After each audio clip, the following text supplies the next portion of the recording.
Hey there, I'm Jake. So, I'm 28, working as an accountant in a tiny cubicle and living in a small apartment. It's not exactly glamorous. My older brother, Tim, on the other hand, has always had the perfect life. He was the football captain, prom king, you name it. Growing up, it was always about Tim. I was just the kid buried in books, trying not to fade into the background. Dad used to say, "Why can't you be more like your brother?" And Mom wasn't any better. "Tim's going places. You should learn from him." She'd say, "Yeah, learn how to be someone else." Now, Tim's still the family favorite at 32, while I'm still struggling to be noticed. But thank goodness for Megan, my girlfriend. She's the one person who really sees me. "Jake, you're worth so much more than you think," she told me last night while holding my hand. And then there's Chris, my best friend since college. He's always got my back. "Dude, your family's messed up," he said over beers last week. "You're doing great on your own." I want to believe them. I really do. But every time I visit my family, it all comes flooding back. "Jake, honey," Mom said last Sunday, "you're doing so well at your job. I don't suppose you could help out with some bills?" I bit my tongue. Help out with what? The house was paid off years ago, at least, I thought it was. Then Tim walked in, all charm and swagger. "Mom, Dad, I've got a new proposition for you," he announced, laying out his latest business idea, a tech startup, some revolutionary app. I'd heard it all before, but Mom and Dad, they ate it up. "This could be huge," Dad said, excited. "We should invest." My stomach sank. "Invest with what?" I asked. "The house is paid off, right?" The look they exchanged made my blood run cold. "Well, actually," Mom started, not meeting my eyes. I knew something big was coming, and sure enough, the bomb dropped on Tuesday during dinner. I was barely touching my food when Mom said, casually, "Oh, Jake, honey, we're going to need some help with the mortgage payments. You don't mind, right?" I nearly choked. "Mortgage? What mortgage?" Dad cleared his throat. "Well, we remortgaged the house to invest in Tim's new business venture." The world tilted. I felt sick. "You did what?" Tim, as smug as ever, chimed in. "It's a sure thing, little bro. We'll all be rolling in money soon." I couldn't believe it. They'd risked the home we grew up in, the one thing our family had paid off, on one of Tim's wild schemes. "How much?" I asked. The number Dad mumbled was more than I earned in a year. "And you expect me to help pay for this?" My voice was rising, but I couldn't control it. Mom looked hurt. "Well, it's for the family, Jake. We all need to pitch in." I left that night in a daze. As soon as I got home, I called Megan. "They did what?" she exclaimed, just as shocked as I was. When I told Megan, she said, "Jake, that's not okay. You need to stand up to them." Chris said the same thing the next night over beers. "Dude, they can't put this on you. It's their mistake, not yours." They were right. I knew they were. But after years of being the good son, the peacekeeper, it was hard to break the habit. Still, something didn't sit right with me. So, I started digging into Tim's business. It wasn't hard. He'd been bragging all over social media. Red flags were everywhere, vague plans, inflated projections, and no real product to show. Armed with spreadsheets, I confronted my parents. "Look at this," I said, pointing to the obvious issues. "This business is a house of cards."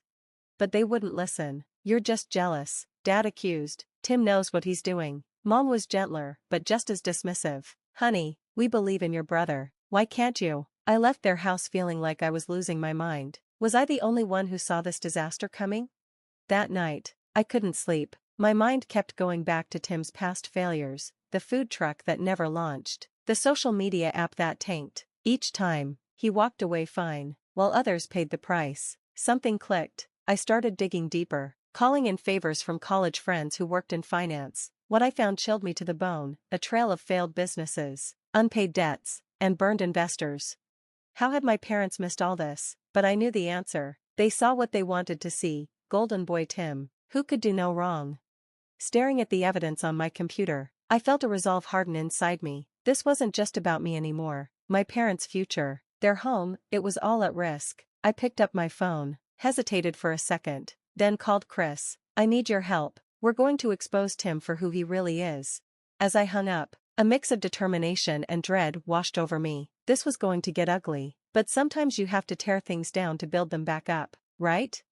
Little did I know, the real storm was just beginning. Chris and I spent weeks burning the midnight oil, digging into Tim's business like our lives depended on it, and in a way, they did. One night, Chris pointed at his laptop. "Dude, look at this. These numbers don't add up. It's like he's pulling revenue out of thin air."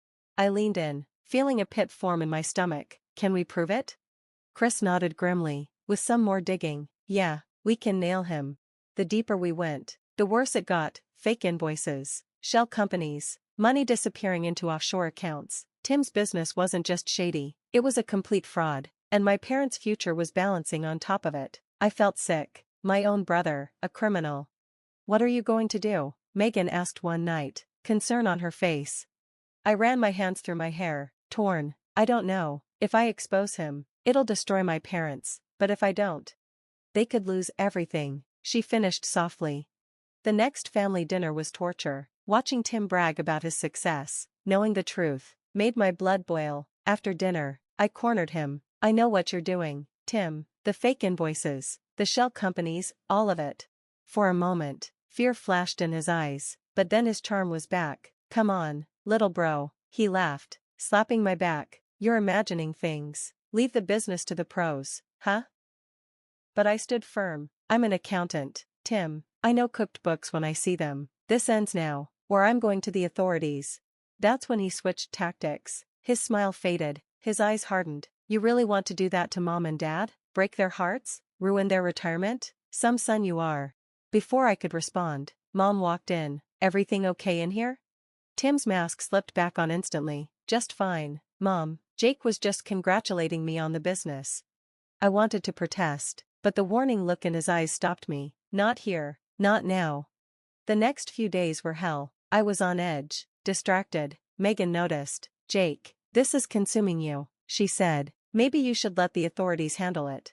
But I couldn't. This was my family. I had to fix it. I threw myself into gathering more evidence, sleepless nights poring over financial records, making calls to Tim's supposed clients. Chris was worried. "Man, you're going to burn out. We've got enough to nail him."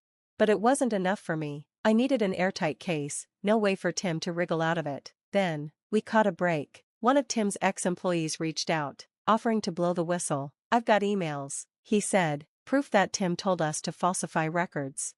This was it, the smoking gun. As I compiled all the evidence, I felt a mix of triumph and dread. This would expose Tim and save my parents from financial ruin, but it would also shatter their world. I picked up the phone, took a deep breath, and called my parents. "Mom, Dad, we need to talk. It's about Tim, and you're not going to like what I have to say." The die was cast. There was no going back now. Little did I know, the confrontation to come would change our family forever. The family gathering felt like the calm before a storm. I had planned everything carefully, evidence ready, with Chris and Megan on standby. "You sure about this?" Megan whispered as we walked in. I nodded, grimly determined. "It's now or never." Dinner was tense, the small talk strained. Finally, I cleared my throat. "I have something to show you all," I said, pulling out a folder. Tim's eyes narrowed. "What's this about, Jake?" I laid out the evidence, piece by damning piece: fake invoices, shell companies, misappropriated funds. Mom gasped. "This can't be right." Dad's face darkened. "Jake, what are you trying to pull?" But as the evidence mounted, their disbelief turned to shock. Tim tried to deflect. "It's all a misunderstanding. Jake's just jealous, twisting things." Then the doorbell rang. Tim's business partner stood at the door, looking grim. "I can't do this anymore, Tim," he said. "We need to come clean." What followed was a confession that left us all stunned. More scams, more lies, a web of deceit bigger than I had imagined. Tim's facade crumbled. He begged, pleaded, tried to manipulate, but the truth was out. Mom broke down. Our home, everything we've worked for. Dad just sat there, shell-shocked. I felt hollow. This was justice, but at what cost? In the aftermath, Tim's business collapsed, his reputation in ruins. He faced potential legal consequences, while my parents dealt with the fallout, now struggling with the remortgaged house. "We were such fools," Dad said, his voice breaking. "I made a decision then. I'll help with the mortgage," I said, "but on my terms. No more blind trust, no more enabling." They agreed, humbled and grateful. A year passed, and slowly, things began to change. I got a promotion at work, my confidence growing. Megan and I moved in together, our relationship stronger after weathering the storm. My parents and I rebuilt our relationship too. on more equal footing. They really saw me, for the first time. Tim tried to reconcile, full of apologies and promises to change, but we all stood firm. You made your choices, I told him, now live with them. It wasn't easy to cut him out, but it was necessary. As I sit here now, reflecting on everything, I realize how much I've grown. I found my voice and stood up for what was right, even when it was hard. I'm proud of you, Megan says, squeezing my hand. I smile, feeling at peace. I'm proud of me too. The road wasn't easy, but it led me here, to self-respect, healthy relationships, and a life built on honesty and integrity. Tim's actions had consequences, as they should. My parents learned a hard lesson about blind faith and favoritism. And me? I learned that sometimes being the good son means doing the hard thing, the right thing, even when it hurts. As for the future, who knows? But one thing's certain, I'm facing it on my own terms, head held high, no longer living in anyone's shadow. Sometimes, the hardest battles are fought within our own families, but they're often the most important ones to win. And that's the end of Jake's journey, from overlooked son to family savior. Now, here's a question for you. If you were in Jake's position, would you have exposed Tim's fraudulent activities, knowing it could potentially destroy your family's relationships and financial stability? Or would you have stayed quiet to keep the peace? At what point does protecting your parents from the truth become harmful enabling? It's a tough moral dilemma with no easy answers. What would you do in Jake's shoes? We'd love to hear your thoughts in the comments below. If Jake's story of standing up to toxic family dynamics resonated with you, don't forget to hit the like button. And if you want more stories of personal growth and justice, be sure to subscribe to our channel. Your support helps us share more of these important stories. Thanks for watching, and we can't wait to hear your thoughts on this challenging